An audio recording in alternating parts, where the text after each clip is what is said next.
Hello everyone, welcome to my channel. तो आज हम स्टार्ट करने जा रहे हैं बहुत ही important topic, how to write the electronic configurations of elements.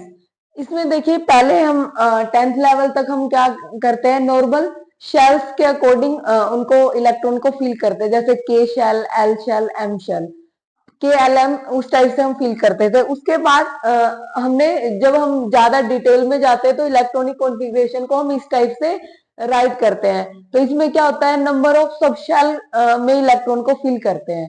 तो उसमें क्या है, पहले मैंने इनको एनर्जी के अकॉर्डिंग लिखा हुआ है, लेकिन ये आपको लर्न करने की नीड नहीं है। जब इसमें आप एन प्लस रूल से फाइंड आउट कर सकते हो। तो देखिए हम कैसे करेंगे। अब जब भी हम किसी का इलेक्ट्रॉनिक कॉन्फ़िगरेशन करते हैं, मान लिया हम बोरोन की बात कर रहे हैं जिसका एटॉमिक नंबर 5 है, पहले तो आपको इलेक्ट्रॉनिक कॉन्फ़िगरेशन लिखने से पहले एटॉमिक नंबर पता होना चाहिए। अगर आपको एटॉमिक नंबर नहीं पता है तो आप कैसे फिर लिख पाओगे।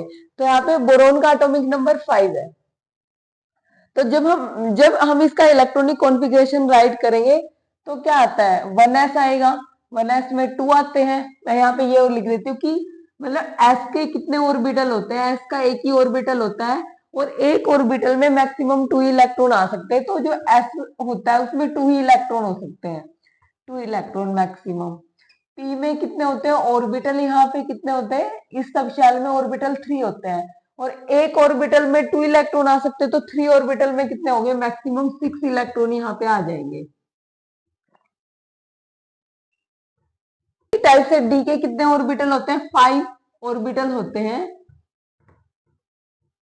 तो सभी में 2 2 आएंगे तो टोटल कितने आएंगे, 10 इलेक्ट्रॉन। इस टाइप से आप इस टाइप से भी शो कर सकते हो। ठीक है, इसी टाइप से एफ में चलेगा। एफ में कितने आ जाएंगे, 7 ऑर्बिटल है तो वहां पे 7 टू जा 14 इलेक्ट्रॉन मैक्सिमम हम फिल करेंगे। तो देखिए 1s हमने फिल किया, फिर हम 2s पे जाएंगे। तो सबसे पहले तो अगर मान लो आपको ये चीज लर्न नहीं है, लेकिन जब हम प्रैक्टिस करते हैं ये हमें यहाँ तक काफी 4s 3D तक हमें पता लग जाता है कि पहले 1s आएगा फिर 2s आएगा। मान लो आपको वहां पे कंफ्यूजन हो रही है कि आपको नहीं पता कि 2p के बाद क्या आएगा, मतलब 3s 2f 2d क्या आएगा। वैसे 2d एग्जिस्ट नहीं करता है वहां पे, वो हमें नंबर जब हम क्वांटम नंबर वहां पे लिख के देखते तो हमें पता लग जाता है कि 2D एग्जिस्ट नहीं करता है। तो यहाँ पे देखिए कि हम इलेक्ट्रॉनिक कॉन्फ़िगरेशन तो प्रैक्टिस करने के बाद बहुत इजीली लिख लेते हैं, लेकिन पहले बच्चों को ये नहीं पता होता कि 2s के बाद क्या आएगा, 2p आएगा कि क्या आएगा। वो हमें कैसे पता लगेगा, एनर्जी के अकॉर्डिंग। एनर्जी का एक रूल होता है जिसको बोलते हैं n plus L rule. n plus L rule के अकॉर्डिंग ये फिल होती है, जिसका ये कम होगी, लेस, तो उसमें पहले इलेक्ट्रॉन फिल होगा। जैसे 1s के लिए, अब आप 1s के लिए निकाल के देखो, n क्या है यहाँ पे, प्रिंसिपल क्वांटम नंबर, और l है यहाँ पे एजीम्यूथल क्वांटम नंबर। तो यहाँ पे जो इसका मतलब एक तरह से कोफिशिएंट बोल सकते हो आप, जो भी यहाँ पे होता है वो n हो जाता है, मतलब n यहाँ पे हो गया 1। और l की वैल्यू फिक्स है, एस पी डी एफ, उनके लिए एज म्यूचुअल क्वांटम नंबर की वैल्यू फिक्स है। एस के लिए ऑलवेज 0 होती है, पी के लिए 1 होती है, डी के लिए 2 होती है और एफ के लिए 3 होती है। तो यहाँ पे आपको पता है एस है, एस के लिए एल की वैल्यू 0 है, तो एन हो गया 1 और ये हो गया 0, तो यहाँ पे 1, मतलब इसका 1 आ गया। अब हम देखते 2s कि अगर आपको नहीं पता कि 1s पहले आएगा कि 2s, तो हम n प्लस एल रूल से देखते हैं। तो यहाँ पे कोफिशिएंट 2 है तो n तो 2 हो गया और s के लिए वो 0 ही होता है, तो 2 प्लस 0 2। आप किसी का भी निकाल सकते हो। मान लो हमें 3p का फाइंड आउट करना है, तो यहाँ पे n हो गया 3 और p के लिए l कितना होता है 1, तो वो आ गया 4।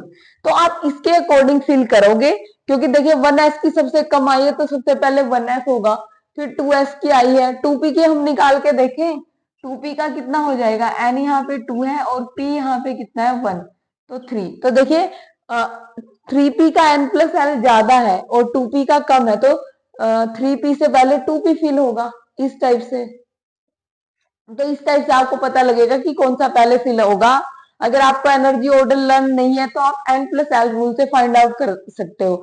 जहां पे n plus L rule fail हो जाता है, मतलब कि जिसके लिए n प्लस एल, मान लो दो हम ऑर्बिटल देख रहे हैं और उनके लिए n प्लस एल की वैल्यू सेम आ गई, तो उस टाइम पे आप एन वैल्यू को देखिए, जिसकी एन की वैल्यू मतलब प्रिंसिपल क्वांटम नंबर की वैल्यू ज्यादा होगी, उसी में मतलब उसकी एनर्जी ज्यादा हो जाएगी, वो बाद में फिल होगा, और जिसमें एन की वैल्यू कम है वो पहले फिल हो जाएगा। अब देखिए हम राइट करते हैं इलेक्ट्रॉनिक कॉन्फ़िगरेशन।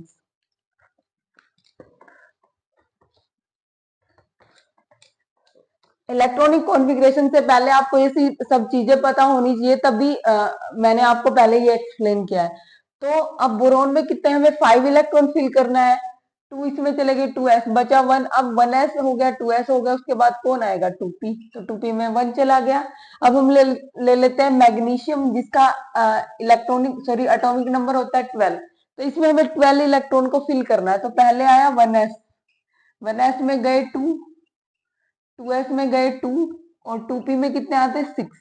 अब देखिए 2 एंड 2 4 एंड 6, ये हो गए 10 यहाँ तक फिल हो गए। उसके बाद 2p के बाद 3s आएगा, ठीक है। अगर आपको नहीं पता तो n+l रूल से आप फाइंड आउट कर सकते हो।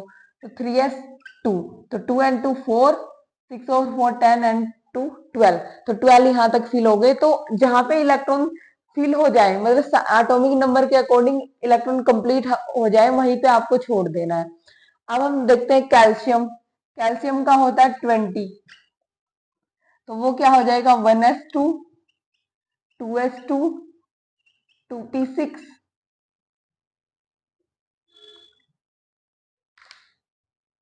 ये एक ही ऑर्बिटल में आते हैं, जैसे 2s और 2p, मतलब जैसे ये k शेल होता था, ये l, तो आप कॉमा नहीं भी लगाओ या लगा भी सकते हो। तो 1s 2s 2p6, 3s2, 3p। अब देखो 3s के बाद 3p आया, 3p6, यहाँ तक आप इलेक्ट्रॉन काउंट कर सकते हो। 2 4 यहाँ पे कितने हो गए, 12 हो गए थे यहाँ तक, 12 एंड 6 कितना हो गया 18।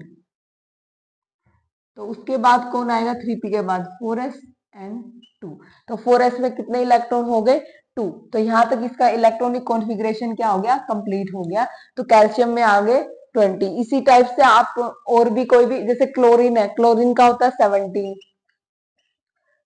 तो वो भी आप इसी टाइप से लिख सकते हो, 1s2, 2s2, 2p6, 3s2, 3p। अब देखिए यहाँ पे 6 और 4 10 एंड 2 12, 12 और 17 के लिए हमें 5 और चाहिए, तो इसमें कितने इलेक्ट्रॉन जाएंगे 5। इसमें ये नहीं है कि आपको 6 इलेक्ट्रॉन की नीड है तो आप 6 अपने आप से फिल कर दोगे, जितने आपके पास इलेक्ट्रॉन होंगे उतने ही आपको फिल करना है। तो इस वाले मेथड से आप किसी भी एलिमेंट का इलेक्ट्रॉनिक कॉन्फ़िगरेशन राइट कर सकते हो। आई होप आपको बहुत अच्छे से क्लियर हुआ होगा। अगर फिर भी कोई डाउट है तो कमेंट बॉक्स में कमेंट कीजिए।